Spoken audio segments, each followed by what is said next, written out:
Magandang umaga. Ang video natin ngayon ay ito. Maaga si Di gumising. Tapos dahil akala niya kasi hindi matutuloy yung brown out kasi nga gawa na nga may schedule ngayon na magba-brown out daw. Hintay-hintay pa niya ako bago gumising. Yung pala na ikaramdam lang. Gusto daw niya mag-try ng grinder. Kaya alam mo nakapagsabi sa'yo. Shoutout sa'yo, Joycos at kay Lala. Yan, nasa bahay kasi sila kagabi. Sabi niya kahit hindi naman i-grinder yung anong tawag dito di? Itong Hardiplex kasi magagawa nga kami makagala ng sanepa kasi wala pa kami sanepa. Sabi niya pako lang daw yun. Kaya ito, buti nilang binigyan talaga kami ni Joy ng idea at ni Lala kagabi. Ayan. Ayan si D. May grinder na sana kaming may nahiram na siya. Kaya nga lang dahil nga si Joy at si Lala nakapagsabi na kahit hindi daw yan i-grinder, pako lang ang ginagawa. Tama nga naman, di nag-try si D kanina. Ito na yung una niyang para gawin ganito lang yung size ng sanepa ni D. Ito na yung pang ilang na niya yan. Patatlo na yan D. Patatlo na niyang sinusukat-sukat. Napakadali lang naman pala talaga mga kagala.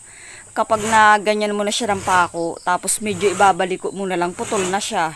Kaya lang unang balik namin kanina, medyo palpak, ayun, medyo may pinga sa dulo kasi nga hindi ganong kulang sa padaan din ng pako para makat siya.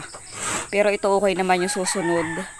Nakapag-cut na siya nung sumunod kanina. Ayan, ginagamit niyang panukat. Okay naman siya, straight na. Ayun, kaya thank you sa'yo, Joy ko, sa kay Lala. Sa idea. Di sana wala kami magagawa ngayon kasi nga iniisip ni The Grinder lang. Kasi mga kagala, first time lang naman namin gumamit ng ganitong Hardiplex. Tapos gagawin pa naming sanepa. Kaya ayun, wala kaming idea talaga. Buti na lang. Yun. Kaya ngayon ay samahan ninyo kami. Tayo ay magagawa ngayon ng sanepa. Ayun. Good morning sa inyo mga kagala. Kumusta kayo? Anong gagawin nyo ngayong araw na ito? Sa mga kababayan natin, mga taga dito na sama-sama tayong burn out ngayong maghapon. Buti na lang malamig-lamig na ang panahon. Kaya yun, magagawa na lang tayo ng ating sanepa. Hindi kami professional gumawa nito, pero dahil sariling sikap nga, ayan, kaya i-share ko pa rin sa inyo. Bibiyakan na niya mga kagala.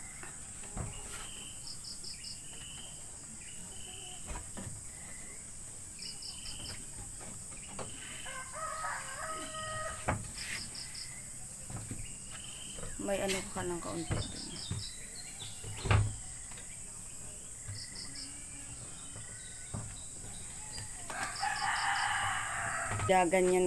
Ganyanin siya pagkatapos.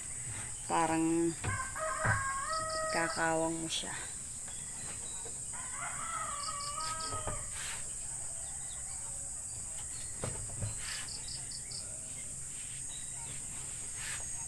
Dapat dahan-dahan lang mga kagala kasi kapag nabigla mo, sasala dun sa pinagguhit-guhitan mong sinukatan mo.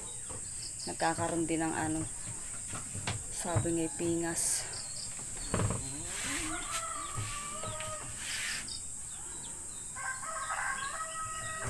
Yan, malambot-lambot na siya. Yun na, diba? Ang galing. Ang galing. Nabano ako mga kagala. Nabano kami ni D. Nakakatuwa naman. Ang saya pala kapag nagagawa mo yung mga ganyan, no?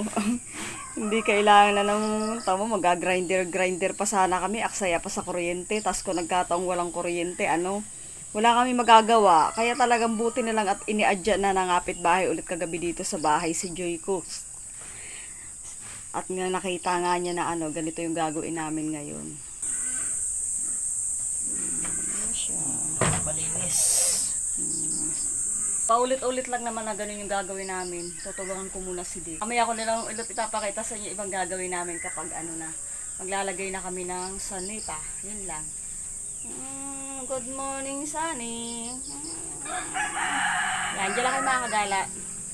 Mag-uumpisa na kami mga kagala maglagay ng isa. Magtatry na kami kung kaya namin ni D. Kaya sabi nga hindi naman nga kami ganung kagaling. Ito'y sariling sikap lang kaya aming susubukan. Hindi tayo matututo kung laging ipapakisuy at iuupa sa iba. Tara, let's go!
Kaya natapos na ni Di yung kabilang gilid. Iba-iba na tingnan. Hindi na tulad nung dating kapag umuulan talaga umaampias.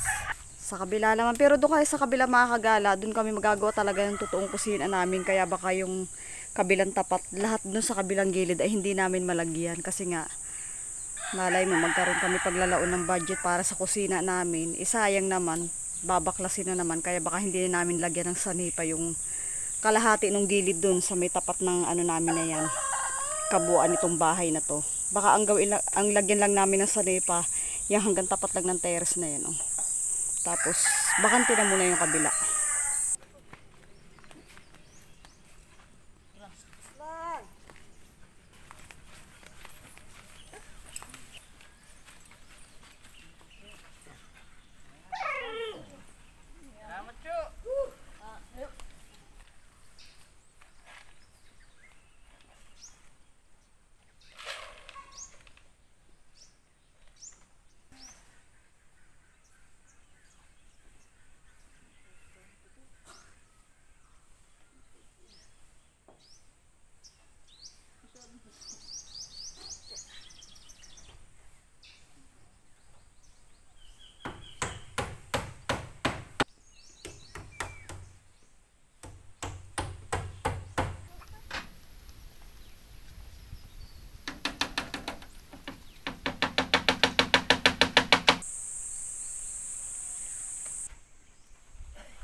Okay, ayan ang mga kagala na ilagay na ni Di dito sa kabila. Natapos na niya.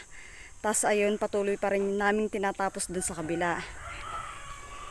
Ang bigat nung aming kinuhang apakan kanina kasi hindi na magkaigi yung bangko kasi nga mas mataas dito sa kabilang ito.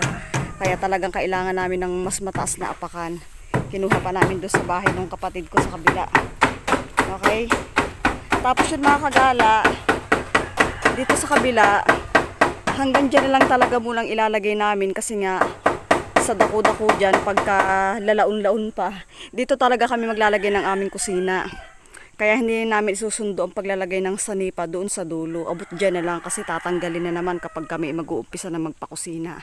Kahit paano nakakausad kami, sabi nga kahit paunti-unti. Patuloy na may iraos, tiyaga-tiyaga lang. Okay, ayun. Bukas na natin magagawa din yung kabila, no? Bukas na namin mga kagala magagawa itong kabila dito sa una.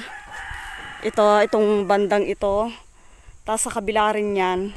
Doon sa kabilang yun. Bukas na lang kasi pagod na rin hapon na. Saka napakainit. Okay. Yun lang mga kagala. Hanggang dito na lang ibinahagi ko sa inyong pinagkaabalahan namin hindi ngayon maghapon. Kahit paano nakakausad tayo, nakakatuwa rin. Thank you Lord. Sabi nga, tiyaga-tiyaga lang. Huwag mawala ng pag-asa at may iraos yung gusto nating mangyari. Nakasabing araw. Yun na lang mga kagala. Dito na lang tatapos ang aking vlog para sa araw na ito. Maraming salamat sa pagdaan, sa pagtambay at sa oras na inyong ibinigay. Thank you so much for watching mga kagala. See you in my next vlog. Bye-bye!